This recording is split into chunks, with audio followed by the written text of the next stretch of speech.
Olá pessoal, olá amigos, irmãos, família, um bom dia ou uma boa tarde a todos. São 14 horas, 28 de junho de 2020.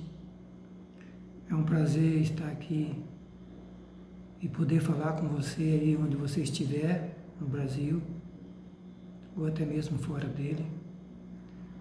É um prazer e um privilégio poder estar transmitindo alguma coisa da Palavra de Deus para você, compartilhando aquilo que Deus tem colocado em nosso coração. E, mais uma vez, vamos compartilhar juntos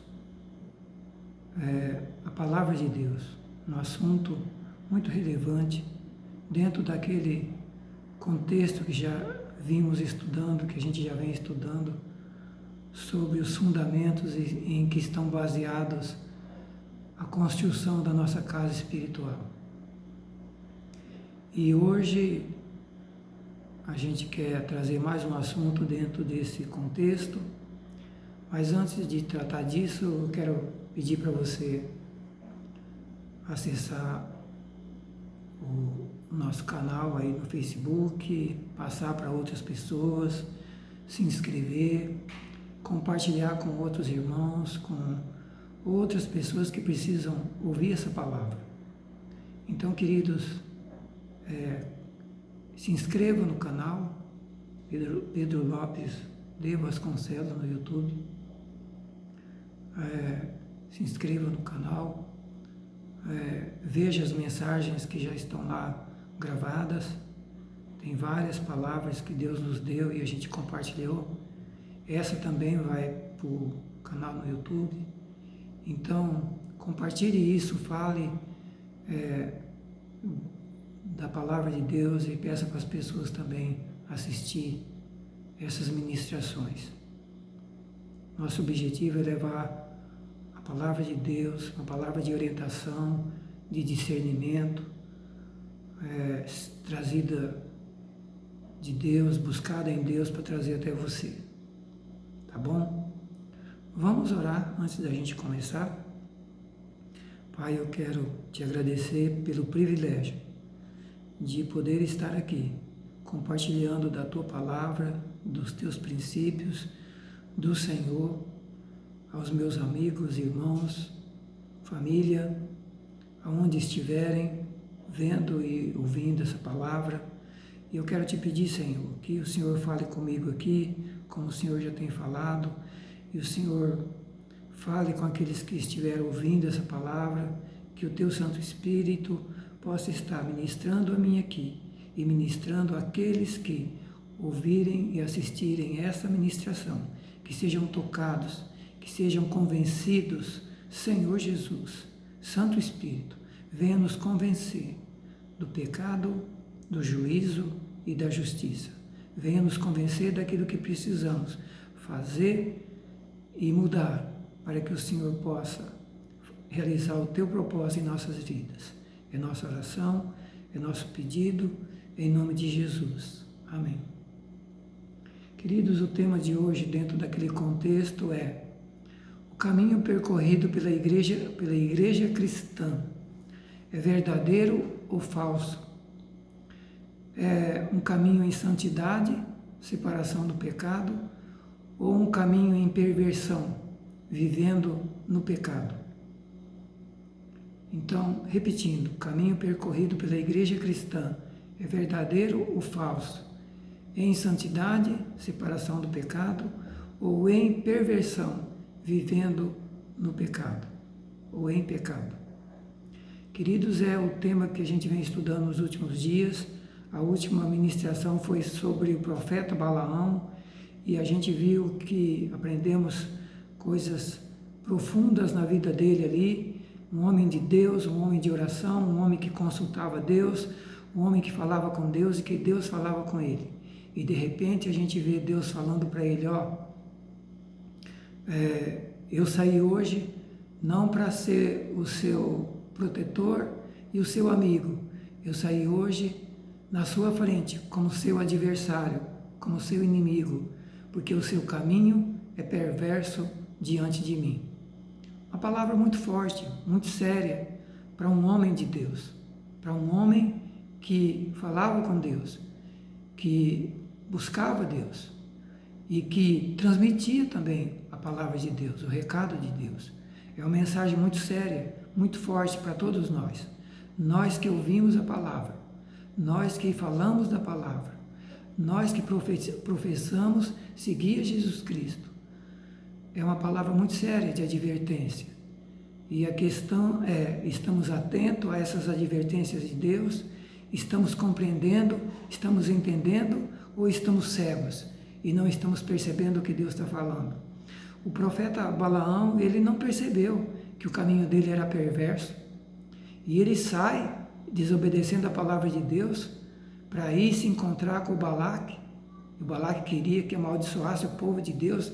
E Deus já tinha falado para ele, não vai, porque esse povo eu abençoei. Esse povo é abençoado, então não vai para amaldiçoar o povo. De jeito nenhum, não vá. E ele ouve a palavra e ele insiste. O rei insiste com ele e ele insiste em relativizar a palavra de Deus, em menosprezar, em desprezar aquilo que Deus tinha falado. E ele insiste, ele teima em ir ao encontro de Balaque. Ele pega a sua mula, prepara a sua mula, monta na sua mula, leva os seus amigos de companhia e sai para encontrar com Balaque. E Deus, o anjo de Deus sai à sua frente como seu adversário, como diz a Bíblia, lá em Números 22, e Balaão não foi destruído naquele dia e não foi morto naquele dia, porque a mula que ele estava montado o protegeu e o livrou da destruição por 3 vezes. Mas ele não percebeu nada. Balaão estava cego. Balaão não percebeu que o caminho que ele transitava era um caminho que Deus chama de caminho perverso diante dele. Queridos, isso é um assunto muito sério. A pessoa achar que anda com Deus, que está tudo bem com Deus, e Deus dizendo para ele, ó, o seu caminho é perverso, eu não te matei hoje porque a mula te protegeu. As 3 vezes que ela saiu do caminho e enveredou para o meio do mato, foi para defender você, porque eu estava na tua frente para te destruir, e a mula te salvou. Queridos, e o nosso caminho diante de Deus? O caminho de nós como igreja? É o tema de hoje. O caminho que estamos percorrendo é um caminho verdadeiro ou falso? Um caminho em santidade, fazendo a vontade de Deus, seguindo a palavra de Deus? Um caminho que agrada a Deus? Ou um caminho de perversão, desobedecendo a Deus, relativizando a palavra de Deus, desprezando a palavra de Deus, diminuindo a palavra de Deus e vivendo segundo a nossa vontade, os nossos desejos e os nossos interesses, ou a vontade, desejos e interesse daqueles que nos cercam, daqueles que lideramos, como pais, como pastores, líderes, enfim. Qual o caminho que nós estamos percorrendo? E qual caminho nós estamos ensinando para eles? O verdadeiro ou o falso? Primeiro, nós estamos caminhando no verdadeiro ou no falso? Segundo, o caminho que estamos ensinando é verdadeiro ou é falso?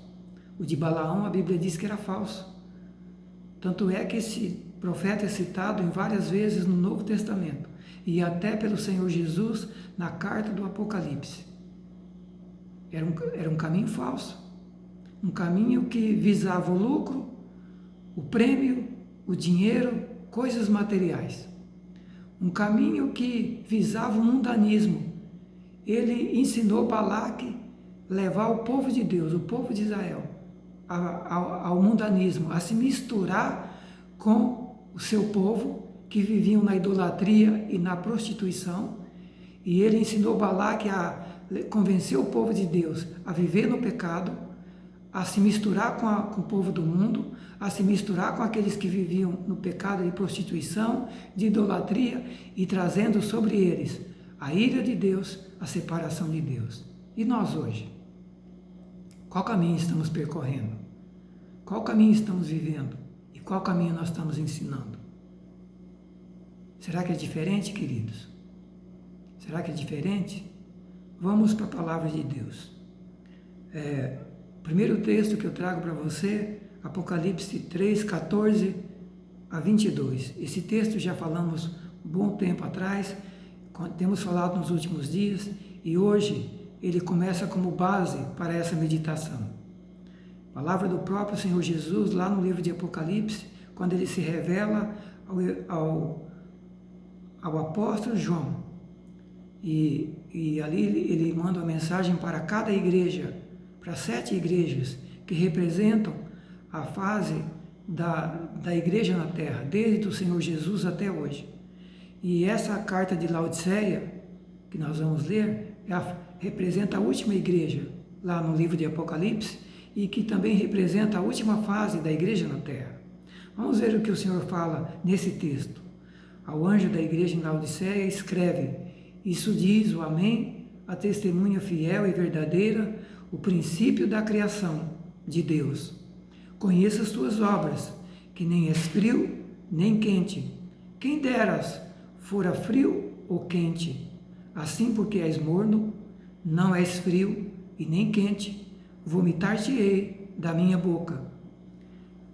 E ainda dizes: rico sou, estou enriquecido e de nada tenho falta. E não sabes que és um desgraçado, miserável, pobre, cego e nu. Aconselho-te que de mim compres ouro provado no fogo, para que te enriqueças, e roupas brancas, para que te vistas, e não apareça a vergonha da tua nudez, e que unja os teus olhos com colírio, para que vejas. Eu repreendo e castigo a todos quantos amo. Sê, pois, zeloso, e arrepende-te. Eis que estou à porta e bato.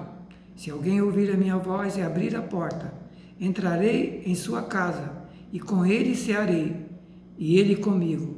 Ao que vencer, lhe concederei que se assente comigo no meu trono, assim como eu venci, e me assentei com meu Pai no seu trono. Quem tem ouvidos, ouça o que o Espírito diz às igrejas. Queridos, está aí a palavra de Deus. Carta à igreja de Laodiceia.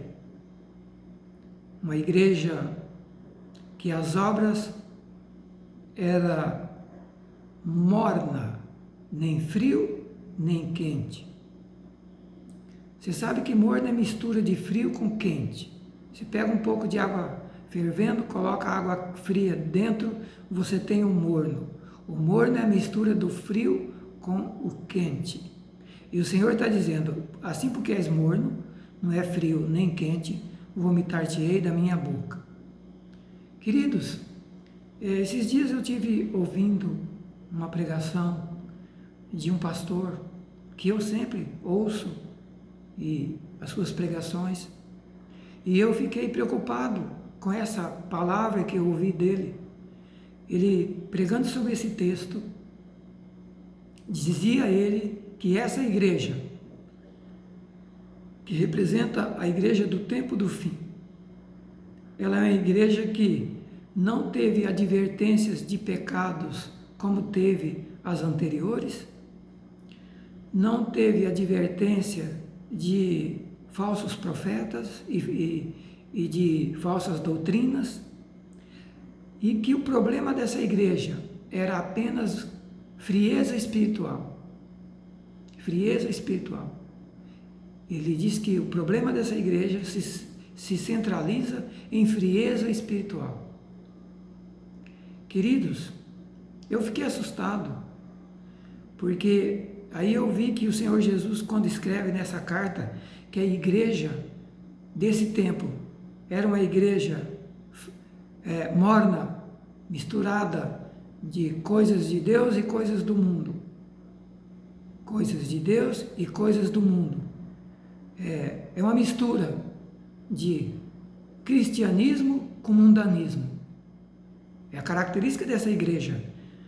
O morno é uma mistura de cristianismo e mundanismo. É isso que é o morno. Cristianismo e mundanismo. Então, como que uma igreja que se mistura com o mundo, se mistura com o pecado, não é caracterizada por pecado? Não tem problema de pecado. Como? E a verdade prática, os fatos no Brasil e no mundo, mostra totalmente o contrário. A gente vê escândalo toda hora, desde lideranças e liderados. Escândalos e mais escândalos. Então, queridos, como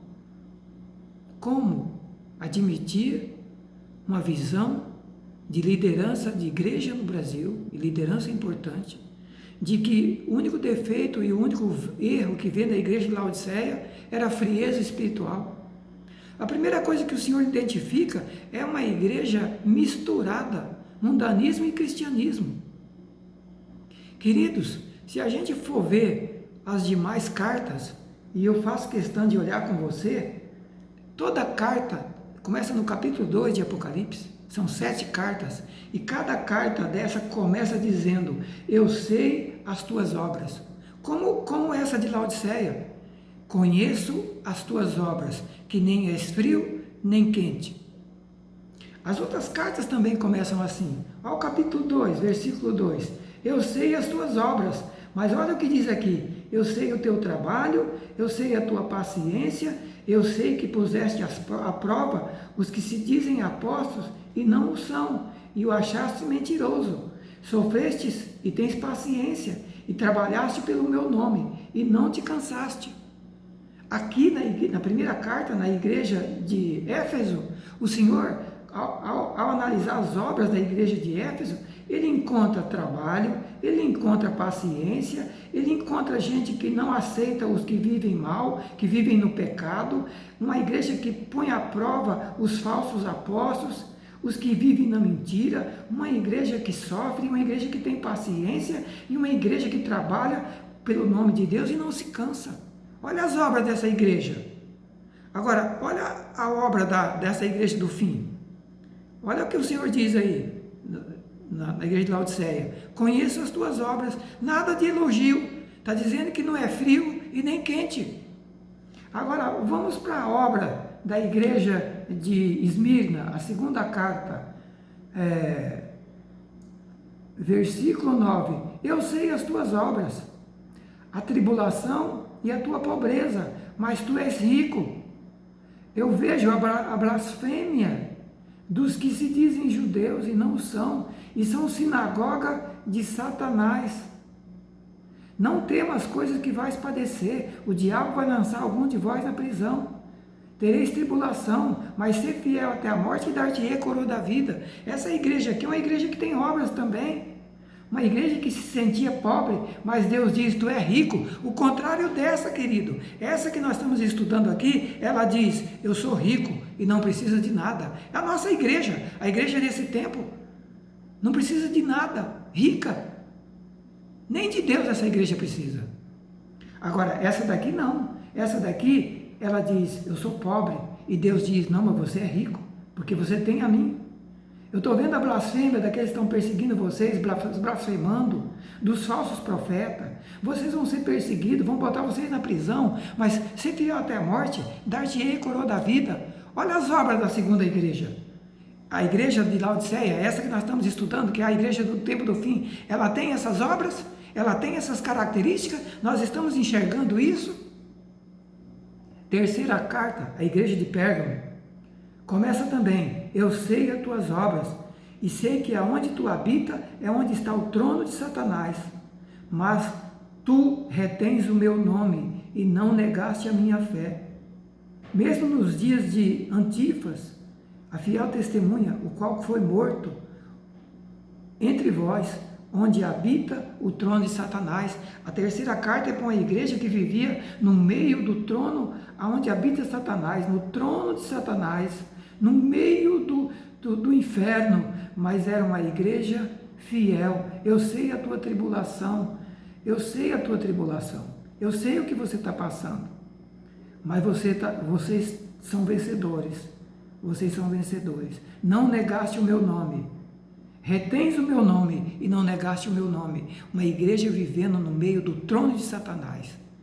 Querido, não era só no pecado, era no meio onde estava Satanás, a manifestação do diabo, dos demônios. E era uma igreja fiel ao Senhor e à sua palavra. Então essa é as obras da terceira igreja. Agora, olha as obras da quarta igreja. A igreja de Tiatira. Conheço as tuas obras, a tua caridade, o teu serviço e a tua fé e a tua paciência. E as tuas últimas obras são maiores do que a primeira. Tinha obras essa outra igreja, quinta igreja. Ela tinha obra. Quarta igreja, ela tinha obra. Tinha serviço, tinha amor, tinha fé, tinha paciência. E as últimas obras maiores do que a primeira. Mas a nossa não. A nossa é frio e quente, mundanismo e cristianismo. Essa é a obra da última igreja.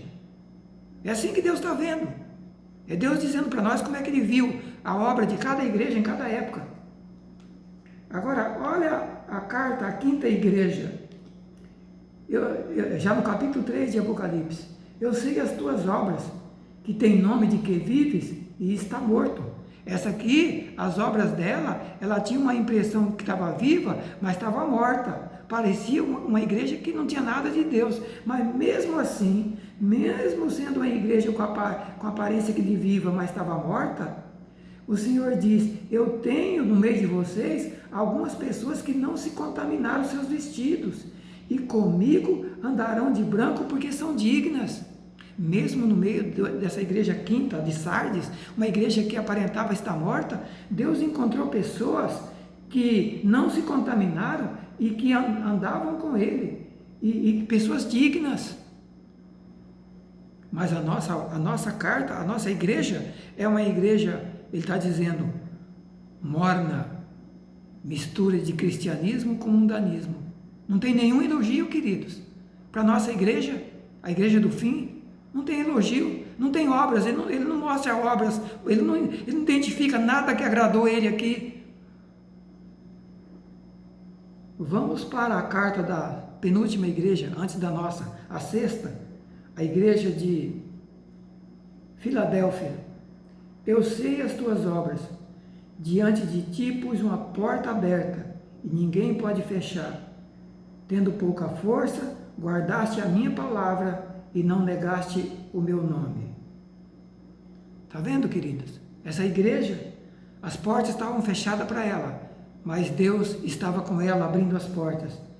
Era uma igreja que não negou o nome de Deus. Era uma igreja que, mesmo tendo pouca força, sofria perseguição, permanecia guardando a palavra de Deus e não negou o seu nome e nem a sua palavra. Mas a igreja de Laodiceia, olha as obras da igreja de Laodiceia. Conheço as tuas obras, não és frio nem quente. Ouça lá, foras frio ou quente, assim que és morno, e não é frio e nem quente, vomitar-te-ei da minha boca. Essas obras que Jesus encontrou na igreja de Laodiceia, a igreja do fim, a que nós estamos vivendo. E aí vem a pergunta, o caminho percorrido pela igreja cristã, que a nossa, é verdadeiro ou falso? É um caminho em santidade, separação do pecado, ou um caminho em perversão, vivendo em pecado? É um cristianismo genuíno ou um cristianismo misturado com mundanismo? E sabe o que Deus está dizendo? Ele está dizendo que é um cristianismo misturado com mundanismo. E Ele está dizendo, eu vomitar-te-ei da minha boca. Ainda bem, queridos, que ele está dizendo que vai vomitar. Ele não está dizendo que vomitou ainda. Vou vomitar. Porque essa palavra, essa carta é uma carta de repreensão do começo ao fim, de correção do começo ao fim. Mas é uma carta que o Senhor espera a mudança. É uma advertência. Vamos continuar. A igreja diz, você diz, rico sou, estou enriquecido, não tenho falta de nada. Queridos, essa é a visão dessa igreja. E daí, quando a gente vê pastores dizendo que o único defeito dessa igreja é frieza espiritual, não era pecado, não era engano, a gente vê que essa carta está se cumprindo à risca. É uma igreja cega, uma igreja que não vê as coisas erradas. Nem líderes, a boa parte dos líderes e grande parte dos liderados, ninguém vê que as coisas estão erradas. Eis que dizes, rico sou, estou enriquecido, não tenho falta de nada. Perfeita, uma igreja perfeita. Perfeita em tudo aqui. Perfeita em riqueza material, perfeita em conhecimento teológico, grandes seminários, grandes conhecimentos teológicos. Não é? Não é a igreja do tempo do fim? A igreja nunca teve tão rica como está hoje. Tem gente famosa na igreja de todas as faixas da sociedade. A igreja está no governo, está nos governos estaduais, está nos governos materiais, estaduais, no governo federal, está nas indústrias. A igreja está em todas as esferas da sociedade. Uma igreja com grande conhecimento teológico, com grandes seminários, com muita gente estudando e formada em teologia, em estudo de Deus e da Bíblia. É uma igreja que se acha perfeita, completa. Uma igreja que experimentou o avivamento, uma igreja que passou pela reforma, por Martinho Lutero, pelo avivamento do último século, do derramamento do Espírito, do crescimento, mas é uma igreja que passou por tudo isso, mas Deus está vendo essa igreja, no final das contas, como uma igreja morna, uma igreja com cristianismo e mundanismo junto. E Deus está dizendo, olha, se continuar assim, vou vomitar da minha boca. E quando ele olha para a igreja, ele diz para a igreja, vocês estão achando que estão tudo bem, que são ricos, não precisam de nada, vocês têm tudo, espiritualmente falando, materialmente falando, em todas as esferas vocês acham que está bem. Sabe o que eu digo para você? Diz o Senhor, não sabes, primeira coisa, não sabes, não percebes, não enxergas o quê? Que és um desgraçado, miserável, pobre, cego e nu. Não enxerga, não tem visão espiritual. Infelizmente, queridos, grande parte da igreja perdeu a visão espiritual. Perdeu a visão espiritual. Perdeu a visão espiritual. E mais que isso, perdeu a presença. Perdeu a presença de Deus. Essa igreja, no versículo 18 aí, ele diz, eis que estou à porta e bato. Se alguém ouvir a minha voz e abrir a porta, entrarei em sua casa e com ele cearei e ele comigo. É uma igreja que está para o lado de fora. Eis que estou à porta e bato. Vocês me botaram para fora. Eu estou do lado de fora da igreja. A igreja, muito aos olhos humanos, perfeita. Para mim, péssima. Para mim, desgraçada, miserável, pobre, cega e nua. Essa é a visão que Deus tem de nós. É a visão que Deus tem de nós como igreja do Senhor. Essa é a visão nossa, que Deus tem de nós. A nossa é que está tudo bem. A nossa é que não precisa mudar nada. Agora, essa é a visão de Deus, queridos. Essa é a visão de Deus. Desgraçados, miseráveis, pobre, cego e nu. É pobre, desgraçado e miserável por quê? Porque não tem Deus. Essa igreja que misturou cristianismo com mundanismo, ela não tem Deus. Deus está por lá de fora. Ela tem tudo, menos Deus, queridos. Muito triste ter que dizer isso.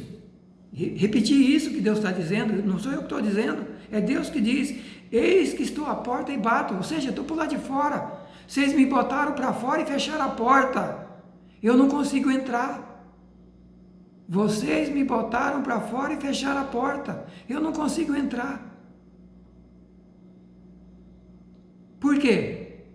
Vocês se misturaram com o pecado, eu não habito com o pecado, eu não caminho com quem vive no pecado, por isso eu saí fora, eu não estou com vocês,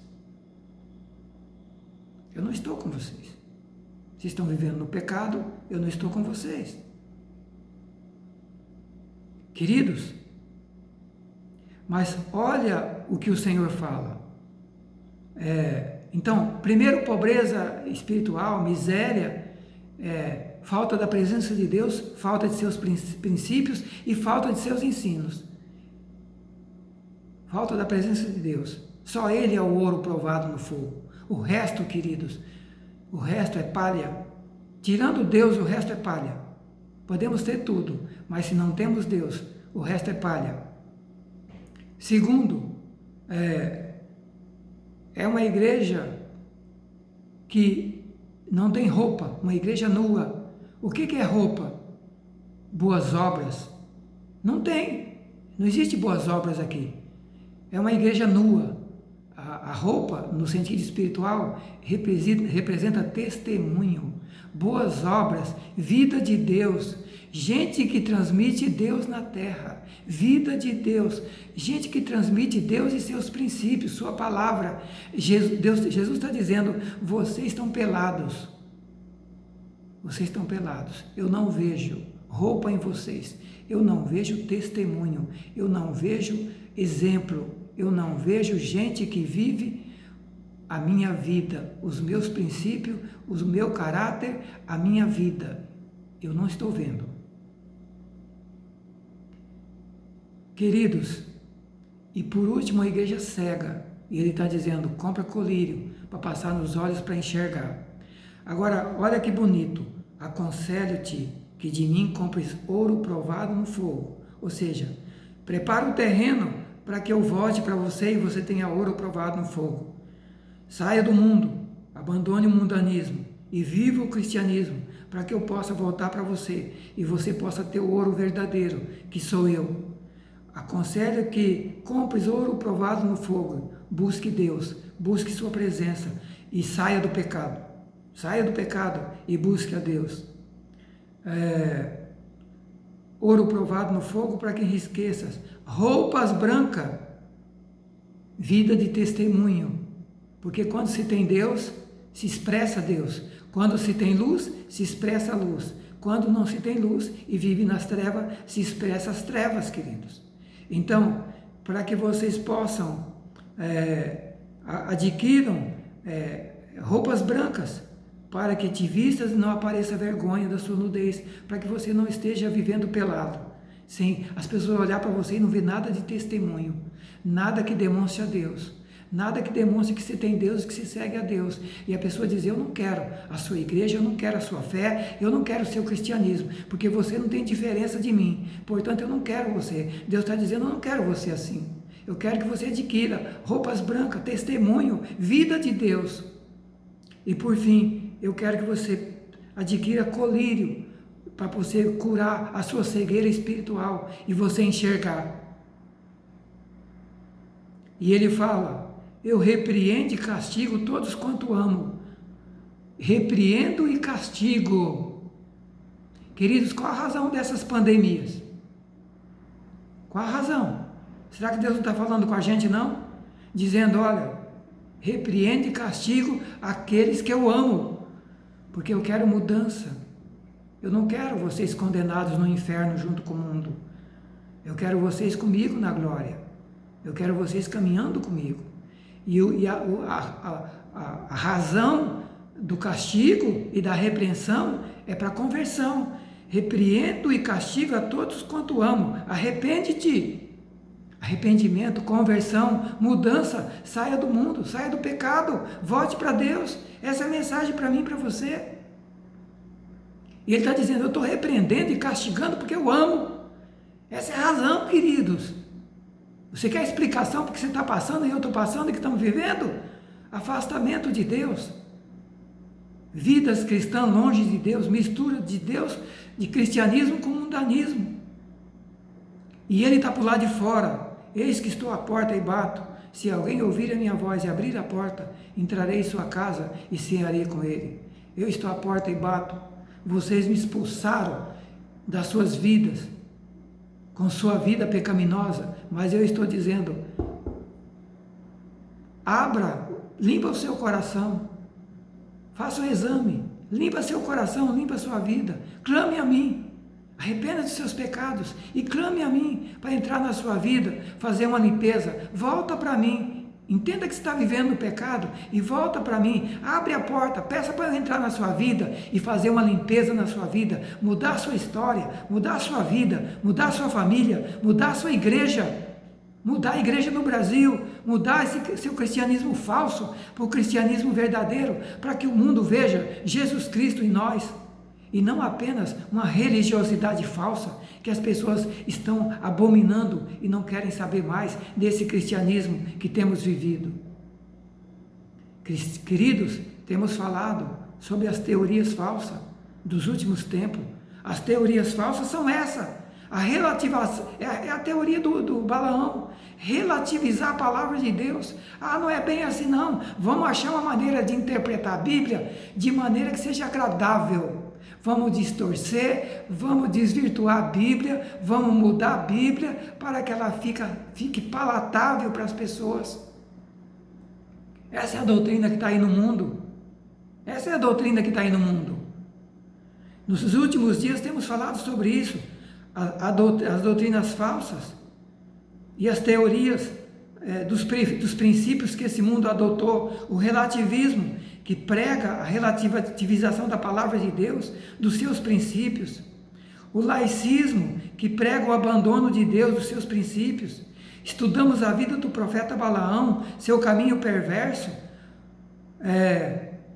de engano e de erro. O caminho de Balaão visava o prêmio, visava o lucro, visava o dinheiro, o poder, o mundanismo, a mistura do povo de Deus com o povo do mundo. Essa era a pregação do profeta Balaão. Ele adotou essa teoria. Essa é a teoria do mundo. Afaste-se de Deus, Deus não existe. Cristianismo é coisa de maluco. Ou então, não é bem assim que a Bíblia diz, vamos interpretar melhor essa Bíblia aí, não é bem isso. Então, queridos, é o relativismo. Relativização da fé em Deus, da verdade, da justiça, relativização dos princípios éticos e morais, relativização dos princípios cristãos, da verdade, da justiça. O certo se torna errado, o errado se torna certo, o mal se torna bem e o bem se torna mal. É isso que nós estamos vendo nos nossos dias. É isso que estamos vendo nos nossos dias. O ser humano sendo conduzido a viver seus desejos, sua vontade, o seu conhecimento e não segundo a palavra de Deus. É a doutrina do laico aí, do abandono a Deus e a sua palavra. Abandono a Deus proibir a palavra de Deus e o ensino de Deus no governo, na igreja, na escola, na família. É a rejeição e o abandono de Deus e sua palavra. É a doutrina do Balaão. É a doutrina do Balaão. Essa é a doutrina do Balaão. É a doutrina que ele seguiu, relativizar a palavra de Deus, seguir o seu próprio caminho, a sua própria vontade, os seus desejos, o desejo pelo prêmio, o desejo pelo dinheiro, pelos bens materiais, o poder, uma vida em comunhão com o mundo e, por consequência, uma vida que se afasta de Deus. Essa é a doutrina do Balaão e a doutrina do mundo. E pior, os seguidores dessa doutrina, além de tudo, ainda persegue com ódio cruel aqueles que professam seguir a Deus e seus princípios. Ainda tem ódio de Deus, sua palavra e seus princípios, e tem ódio daqueles que seguem a Deus. Tem ódio. Odeiam ferozmente. Queridos, é o que estamos vendo, temos visto no mundo e no Brasil. Vemos de forma cristalina a manifestação pública desses princípios no Brasil, o certo sendo transformado em errado, e o errado transformado em certo, o mal transformado em bem, e o bem transformado em mal. Vemos a nossa justiça relativizar as leis, mudá-las, alterá-las, adaptá-las, de forma a satisfazer interesses, desejos e vontades de um grupo de pessoas, É isso que nós temos visto.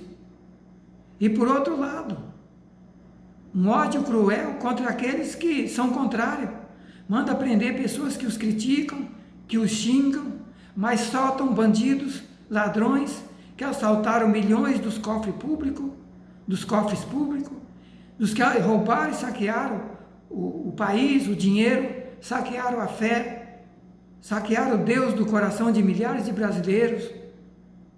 Por outro lado, os próprios ofendidos punem, prendem seus ofensores, quando a lei proíbe que o ofendido possa punir seus agressores. A lei determina que os órgãos da justiça previstos na lei é que instrua o processo e julgue se alguém praticou crime, mas não a própria justiça punir quem está ofendendo ela. Mas é isso que nós estamos vendo no Brasil. É isso que nós estamos vendo.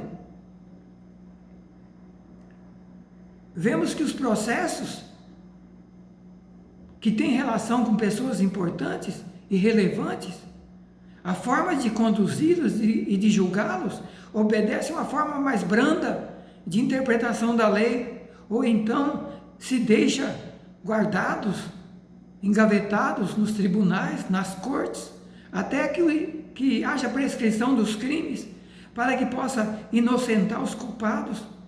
Já os processos que têm relação com pessoas simples, aplica-se a lei de forma rigorosa e implacável.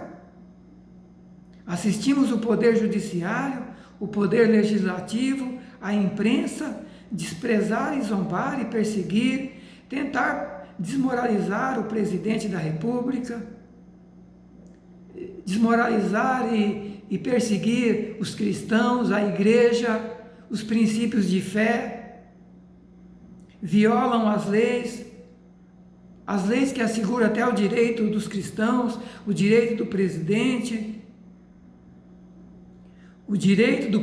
governar, tentam tirar o direito dele, impedi-lo de governar, tentam impedi-lo de botar em prática as promessas e propostas de campanha para tentar melhorar o Brasil, mudar o Brasil, tentar melhorar a vida dos brasileiros, reduzir a corrupção, fazer justiça para todos os brasileiros e não apenas para uma parcela da sociedade. E qual a razão disso, querido? A base da campanha do presidente foi princípios bíblicos. Conhecereis a verdade e a verdade vos libertará. Temos um presidente que luta pela verdade, pela justiça, pelos princípios de Deus. Um presidente que não tem vergonha de falar em público que é cristão. Um presidente que não tem vergonha de publicamente demonstrar sua fé em Deus, de defender princípios cristãos, como família, como Deus acima de tudo, de ser contra aborto, casamento entre pessoas do mesmo sexo, e por aí vai. Um presidente que defende princípios cristãos, que são os nossos, e que devem ser os nossos, princípios da Bíblia. Princípio da Bíblia.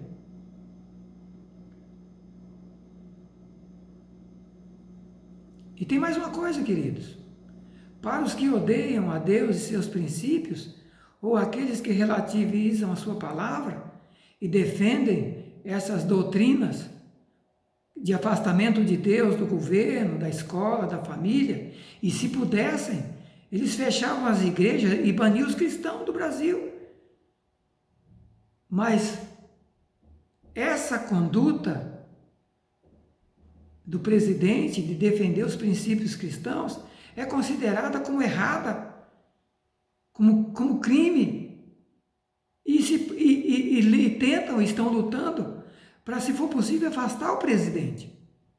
Mas essa bandeira é contra, não só contra o presidente, é contra a palavra de Deus, seus princípios, que está sendo levantado, queridos. É uma perseguição contra a igreja, contra os princípios cristãos. Isso é a forma clara de manifestação do relativismo, do laicismo. É afastar Deus e sua verdade, afastar Deus e sua palavra, ou então relativizar seus princípios, relativizar as verdades, relativizar a justiça.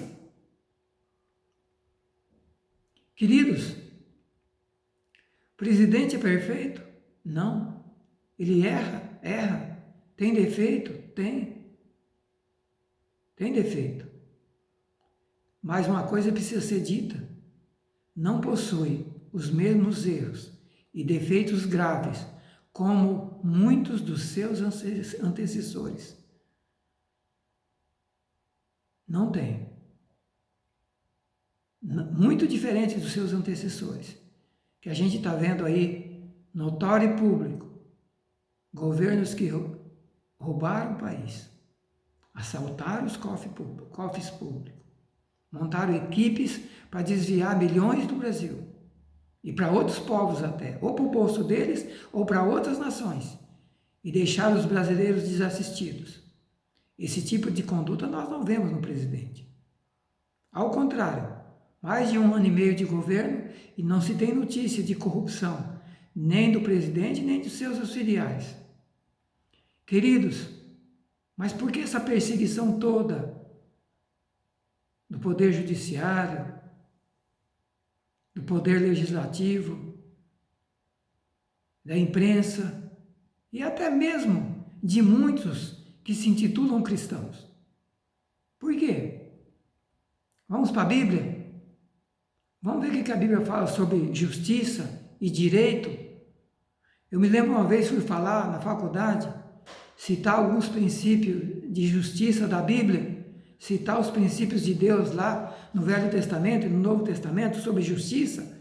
Eu me lembro que o professor ficou enfurecido, de jeito nenhum trazer os princípios da Bíblia sobre justiça e sobre direito e sobre juízo, de jeito nenhum.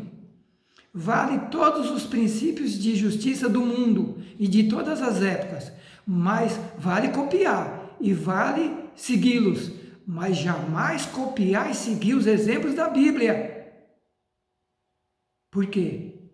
Porque a teoria que está aí, formando pessoas em todas as esferas, é de abandono a Deus, a sua palavra e seus princípios.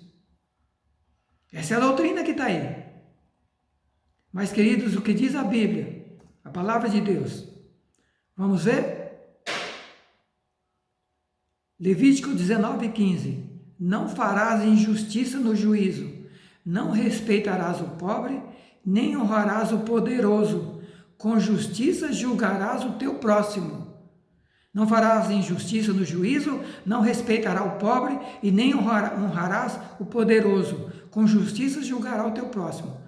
Também suborno não tomarás, porque o suborno cega os que têm vista e perverte as palavras do justo. Êxodo 23:8. Olha Deus falando sobre justiça e sobre não tomar suborno, porque o suborno cega os olhos da autoridade, seja do judiciário, seja do legislativo, seja do executivo. Suborno cega os olhos da pessoa. Isso está em Provérbios 23:8. Agora, abominação é aos reis praticarem impiedade, porque com justiça é que se estabelece o trono. Provérbios 16:12. O ímpio toma presentes e em segredo e em secreto para perverter as veredas da justiça. O ímpio e os reis. O ímpio toma presentes em secreto para perverter as veredas da justiça. Não será isso que temos visto muito no Brasil? Presentes em segredo escondido para que seja comprado e torcida a justiça no Brasil? Lava Jato não demonstrou muito isso? Provérbios 17, 23 que eu li. O rei com juízo sustém a terra, mas o amigo de peitos a transtorna. Provérbios 29, 4. Verdadeiramente que a opressão faria endoidecer até o sábio, e o suborno corrompe o coração. Opressão endoidece até o sábio, e o suborno corrompe o coração. Eclesiastes 7:7. Agora olha esse texto de Isaías, querido. 21 e 23. Como se fez prostituta a cidade fiel, ela que estava cheia de retidão. A justiça habitava nela, mas agora se tornou um monte de homicidas. A tua prata tornou-se em escória, o teu vinho se misturou com água, os teus príncipes são rebeldes, são companheiros de ladrões, cada um deles ama as peitas ou ama o suborno e anda atrás das recompensas, não fazem justiça a um órfão e não chega perante a causa da viúva a justiça. Olha que termo, olha o que a palavra está dizendo, queridos. Olha como é que está o Brasil. E cadê a posição da igreja? Cadê a posição dos pastores? Cadê a posição dos cristãos diante desse lixo e dessa podridão que chegou no Brasil? Por que isso chegou onde chegou? Porque se distorceu a Bíblia, se deixou de pregar a verdade para as pessoas se corromperam e nós nos corrompemos como nação. Estou dizendo como nação, não estou dizendo que todo mundo é corrompido, estou dizendo que a maioria se corrompeu. Porque há muito tempo não se prega mais a verdade, se prega aquilo que agrada as pessoas. A cidade se fez prostituta, estava cheia de retidão, mas agora só habita homicidas. Os príncipes recebem peita, recebem suborno, são companheiros de ladrões, amam o suborno, andam atrás de recompensa, não fazem justiça ao órfão e a justiça não chega para a viúva, para os que necessitam, para os que precisam. Eu sei disso, queridos. Advogo no Brasil há 20 anos e sei a dificuldade para fazer justiça no Brasil.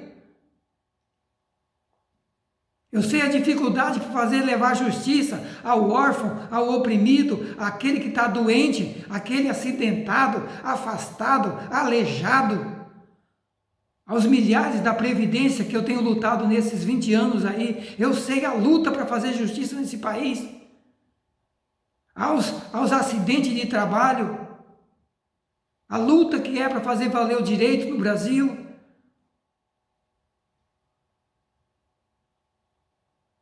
Tem o processo de pessoas iguais, processos iguais, de duas pessoas iguais.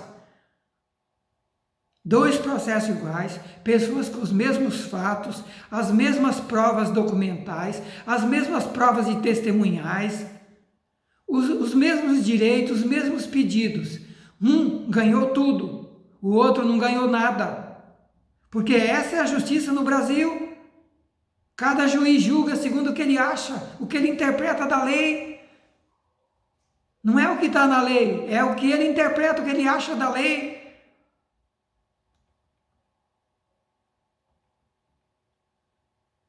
Cidade prostituta, Deus está dizendo. País prostituto. Agora vamos para Isaías capítulo 10. Ai dos juízes injustos e dos que decretam leis injustas. Juízes, poder judiciário. Leis injustas, poder legislativo. Senhores deputados e senadores. Senhores deputados federais e estaduais. Senhores senadores que fazem leis injustas, daqueles que não deixam haver justiça para os pobres, para a viúva e para os órfãos. Sim, porque a verdade é que chegam até roubar as viúvas e os órfãos. Que farão vocês quando vier o castigo, no dia em que vier a desolação de uma terra distante? Para quem hão de voltar-se para pedir ajuda? Para quem vocês vão pedir ajuda? Está falando a palavra de Deus. Onde vocês vão pôr os tesouros que vocês roubaram, que vocês pegaram dos outros? Onde vão estar os tesouros de vocês? Nada poderão fazer, senão andar aos tropeções, porque entre os prisioneiros, e vão cair entre os mortos. Por que muita gente rica aí morreu do coronavírus? Onde está o dinheiro de vocês? Onde está o saber? Onde está a ciência que vocês tanto confiaram? E é só o começo. É só o começo. Precisa dizer para o Brasil e para o mundo que é só o começo. É só o começo dos juízos de Deus com vocês.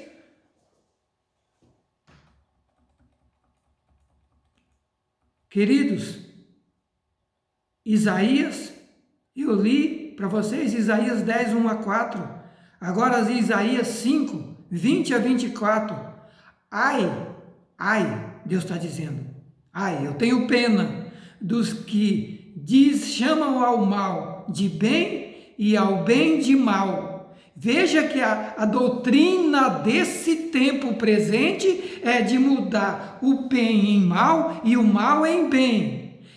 E trevas em luz e luz em trevas. Essa é a doutrina dessa geração pervertida e corrupta. Mas olha o que diz a Bíblia. Ai dos que chamam bem mal e ao mal bem. Ai daqueles que fazem das trevas luz e daqueles que fazem a luz trevas. Ai daqueles que fazem o amargo doce e ao doce amargo. Ai dos que são sábios aos seus próprios olhos, dos que são prudentes diante de si mesmo. Ai dos que são poderosos para beber vinho. Ai dos homens de poder que misturam bebida forte. Dos que justificam ao ímpio por suborno, mas negam justiça ao que precisa de justiça. Ai dos que justificam ao ímpio por suborno e condena o justo. Por isso, como língua de fogo consome a palha e o restolho se desfaz pela chama, assim será a sua raiz como podridão e a sua flor se esvaecerá como pó, porquanto rejeitaram a lei do Senhor dos Exércitos e desprezaram a palavra do Deus de Israel. Essa é a palavra de Deus para o mundo. Para o poder judiciário no Brasil, para o poder executivo, legislativo, mas essa é a palavra para a igreja também. É a palavra para os pastores, para os bispos, para padres, para apóstolos, para cristãos. É a palavra para nós. É a palavra para nós. Miqueias 3, 9 a 11. Ouvi agora isso, vós chefes de Jacó, príncipes da casa de Israel, vocês que abominam o juízo, perverteis tudo o que é direito. Olha só, queridos, vocês abominam o juízo e pervertem o direito, edificando cidade com sangue, com iniquidade. Seus chefes dão sentenças por suborno. Seus sacerdotes, Deus não está falando só com os juízes, não. A justiça dá sentença por suborno, mas o sacerdote, os pastores, a liderança espiritual, ensina por interesses. E seus profetas adivinham por dinheiro. Doutrina de Balaão. Doutrina de Balaão. Dinheiro, prêmio. Olha o que diz esse texto. Eu vou repetir. Seus chefes dão sentença por suborno. Seus sacerdotes ensinam por interesse. Seus profetas adivinham por dinheiro. E ainda se encostam ao Senhor dizendo: não está o Senhor no meio de nós? Nenhum mal nos sobrevirá. Somos profetas de Deus. Quanta gente arrogando por aí: sou profeta de Deus, estou entregando a palavra de Deus. Ensinando por interesse, profetizando por dinheiro. O que virou o evangelho no Brasil? O que virou, queridos? Meio de para muitas pessoas e para muitas igrejas. A gente vai em igrejas que do começo ao fim, ou ouve na televisão, ou na internet, do começo ao fim só se fala em dinheiro, só se fala em bênção material, só se fala em prosperidade financeira, ninguém se preocupa com a vida espiritual, só se preocupa com a vida que pouco importa o que vai acontecer no futuro. Eu vou repetir esse texto. Ouvi, chefes de Jacó, príncipes da casa de Israel, vocês que abominam o juízo e pervertem tudo que é direito, edificando cidade com sangue e Jerusalém com iniquidade. Os seus chefes dão sentença por suborno, seus sacerdotes ensinam por interesse, e os profetas profetizam por dinheiro, e ainda se encostam no Senhor, dizendo: não está o Senhor no meio de nós? Não nos virá mal nenhum. Isso, Miqueias 3:9. Miqueias 3:9. Queridos, eu concluo essa palavra de hoje. Vou para a conclusão com Isaías 59, 4 e 15. Ouça mais esse texto. Ninguém há que clame pela justiça, nem ninguém que compareça em juízo pela verdade. Confiam na vaidade, falam mentiras, concebem o mal e dão à luz a iniquidade. Chocam ovos de basilisco, de cobra, chocam ovos de cobra, tecem teias de aranha. O que comer dos ovos deles morrerá, e quebrando-os sairá uma víbora. As suas teias não prestam para vestes, e nem se poderão cobrir com suas obras. As suas obras são de iniquidade, obras de violência há nas suas mãos. Os seus pés correm para o mal, se apressam para derramar o sangue inocente. Seus pensamentos são pensamentos de iniquidade, destruição e quebrantamento há nas suas estradas, nos seus caminhos. O tema dessa mensagem é: nosso caminho como igreja é verdadeiro, é falso? Nosso caminho como igreja cristã é verdadeiro ou falso? É em santidade, praticando a palavra de Deus, ou é caminho de perversão, como a Bíblia está citando? Deus está dizendo que o caminho deles é estrada de destruição e de pecado. Não conhece o caminho da paz, nem a justiça nos seus passos. Fizeram para si veredas tortuosas. Todo aquele que anda por elas não tem conhecimento da paz. Por isso, o juízo está longe de nós, e a justiça não nos alcança. Esperamos pela luz, e eis que só há trevas. Esperamos pelo resplendor, mas andamos em escuridão. Apalpamos as paredes como cegos, e como os que não têm olhos, andamos apalpando.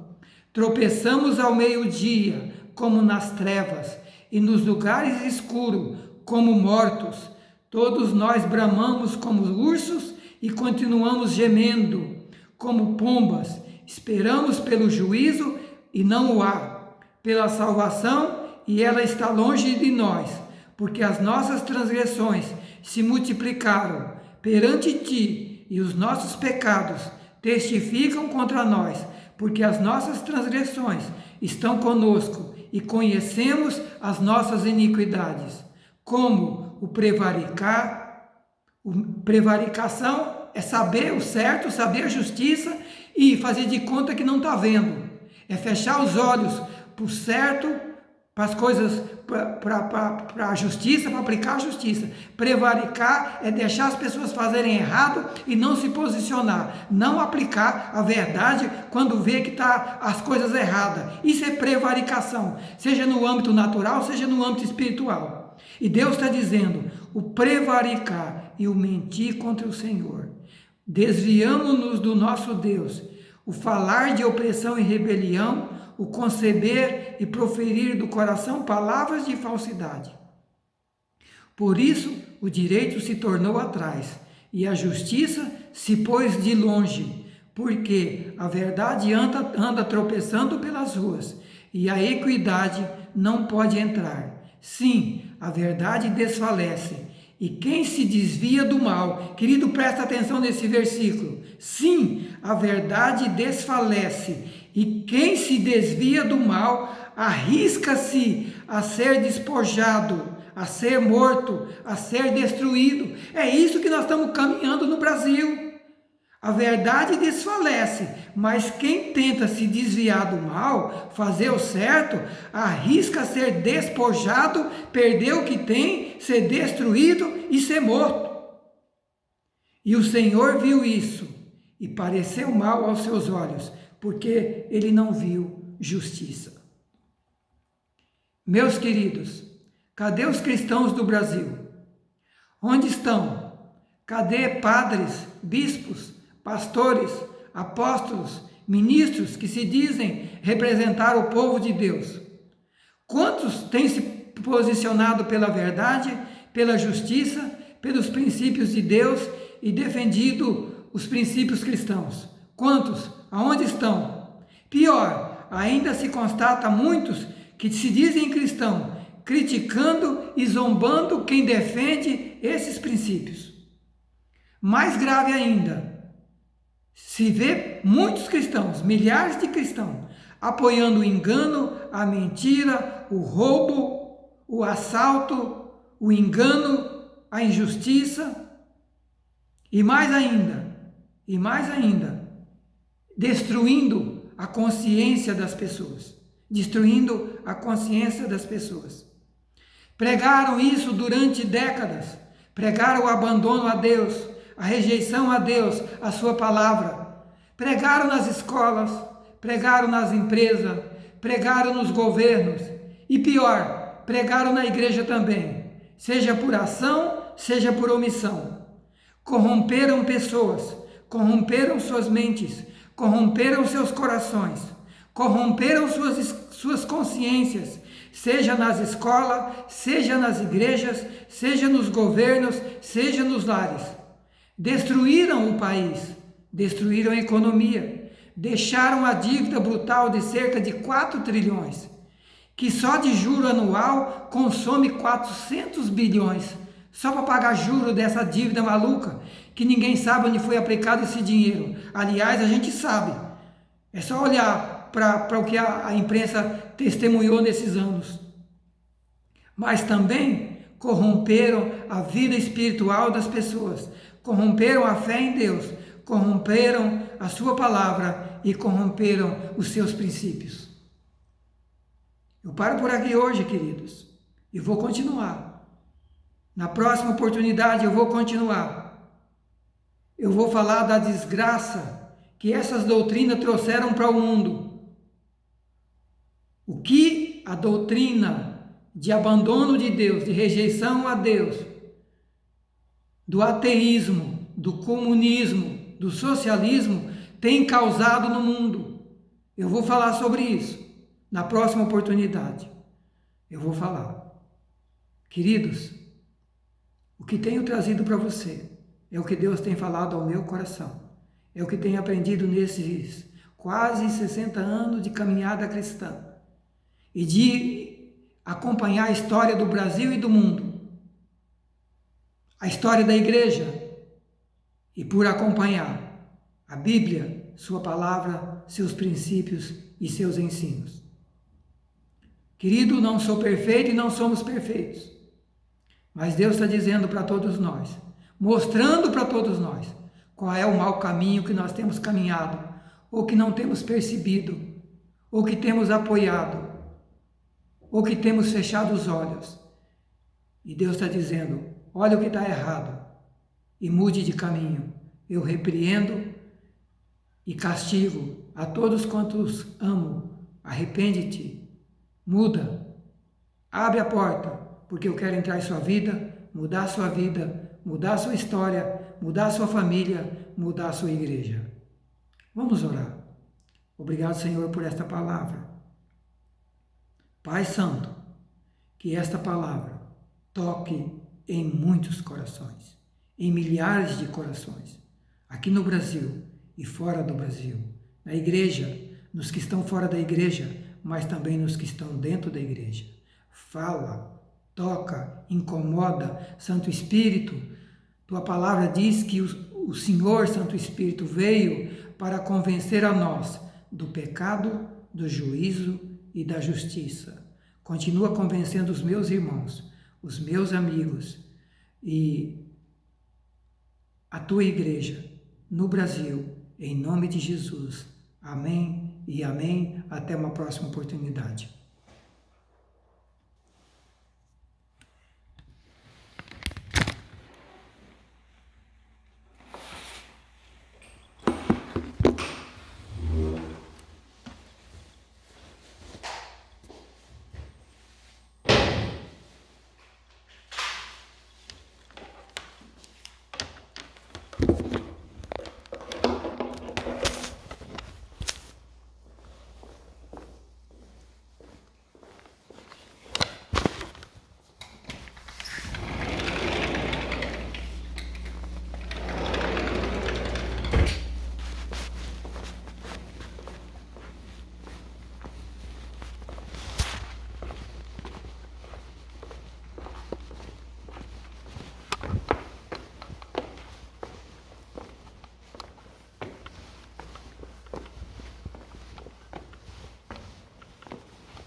O vovô terminou. Se quiser arrumar as coisas lá, eu vou botar o vídeo para subir. 1h e quase 10 minutos, hein?